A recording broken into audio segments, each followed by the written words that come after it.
Hi there! This time I wanted to talk about acquiring languages, especially Estonian language. I realized that my journey with languages has been quite difficult. But why was it so difficult? Miks see oli nii keeruline? Miks see oli nii keeruline? Miks see oli nii keeruline? It has been difficult. See on olnud keeruline. See on olnud keeruline. See on olnud keeruline. Because the teachers at school wanted us to learn it. That meant using a lot of textbook language that didn't feel natural. Ei tundunud loomulik. Ei tundunud loomulik. Ei tundunud loomulik.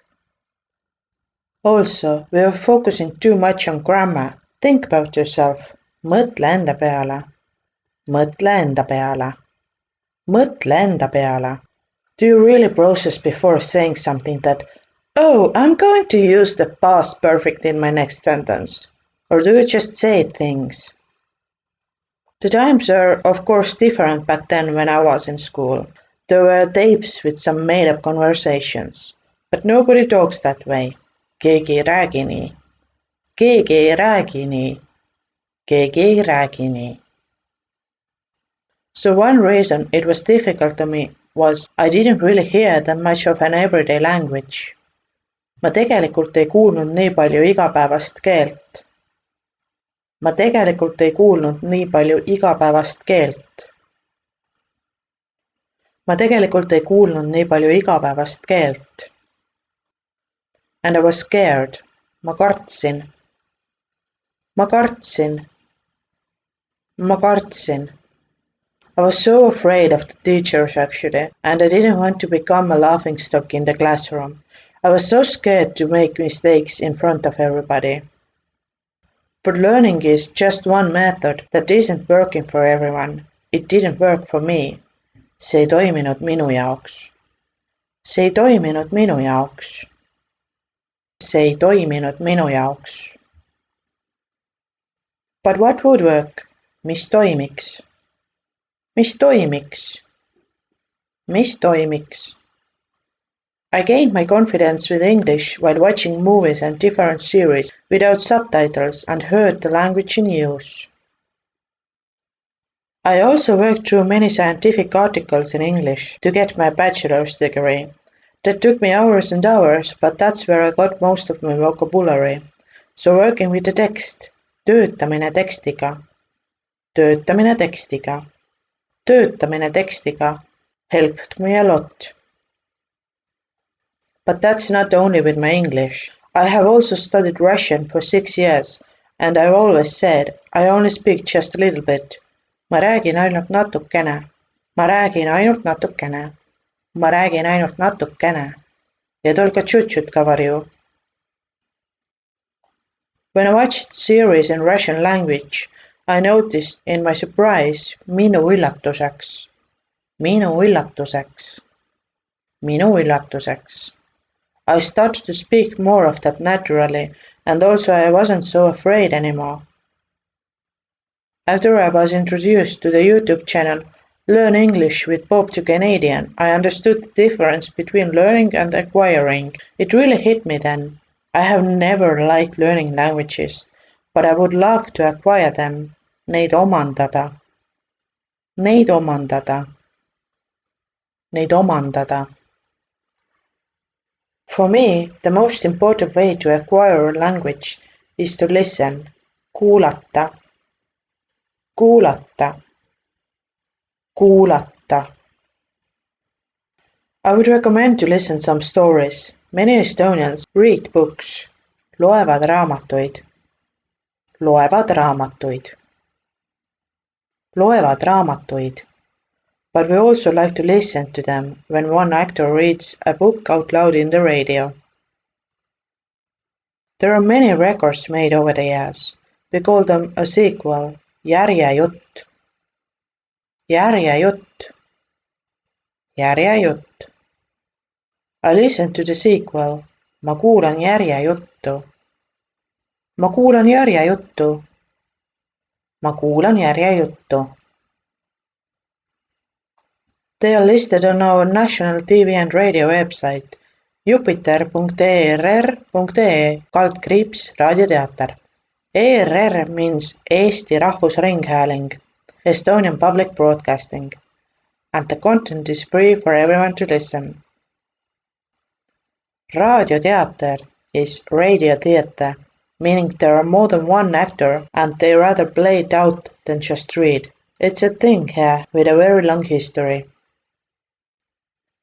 If you're up to it, maybe it's easier to start with children's story. We call it ÕHTUJUTT. õHTUJUTT. õHTUJUTT. An evening story.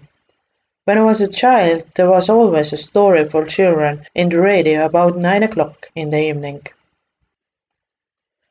They are listed on the website lasteekraan.err.ee. Children's screen.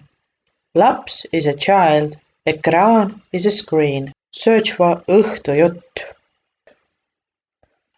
There are also many podcasts. Palju taskuhäälinguid. Palju taskuhäälinguid. Palju taskuhäälinguid. Actually, people here prefer to use the word podcasts. The national ones are listed in Jupiter. You can find them from jupiter.err.ee /audio. I would recommend a podcast named Keegi ei kuku, where one parent and one child are telling about their family. The headline refers to a local saying, the cone doesn't fall beyond the stump. Käbi ei kuku kännust kaugemale. Käbi ei kuku kännust kaugemale. Käbi ei kuku kännust kaugemale. Meaning the child probably has some similarities to the parent. I have also listened to the podcast Täitsa pekkis. That phrase belongs to the everyday language and expresses amazement to the situation that you can't believe is happening or has happened. It was voted as a podcast of the year 2021.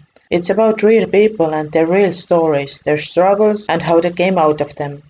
One show lasts sometimes 3 hours and Mihkel, Katrin and Kaido go deep in their conversations. You can find them on their webpage taitsapekkis.ee, but also in YouTube, Spotify and Apple. Another great talk show or vestlussaade. Vestlussaade. Vestlussaade is One Stage, led by a photographer Mardo Männimägi, who talks with well-known people here. You can find the shows on the webpage onestage.eu and YouTube. Also, maybe start watching some series. Hakka vaatama mõnda seriaali. Hakka vaatama mõnda seriaali. Hakka vaatama mõnda seriaali. Maybe it's easier to start with cartoons. Cartoon is multikas here. Cartoons are multikad. This time you already know the place to find them. lasteekraan.err.ee. One series that is quite legendary here is Õnne 13, Lucky 13. It's an old and long drama about life in a small village called Morna and their address is Õnne 13. So the subtitle, Meie elulood, Stories of Our Lives, is quite accurate. The first episode was aired on October 1993 and there are already 30 seasons. That series helped one family from Turkey acquire Estonian language only in 2 years. The series I personally really enjoyed was ENSV. It's a comedy version about Estonian culture under the Soviet Union. The story starts in November 1982 and speaks about one family in a really funny way. It has 12 seasons, headlined as ENSV, and the sequel as ENSV, with seasons 13 and 15, meaning there were no Soviet Union in those last ones, because Estonia declared independence the second time in 1992. The TV show was produced for 12 years. The first episode was aired in September 2010 and the last one in 2022. You can find different Estonian series from jupiter.err.ee sarjad under the subtitle EESTI, Estonia. Of course, you won't understand it all in the beginning, but it doesn't matter, eventually you will. Just keep going, lihtsalt jätka. Lihtsalt jätka. Lihtsalt jätka.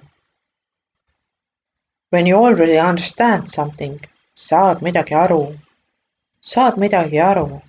Saad midagi aru. Even just a little bit, the next step would be speaking.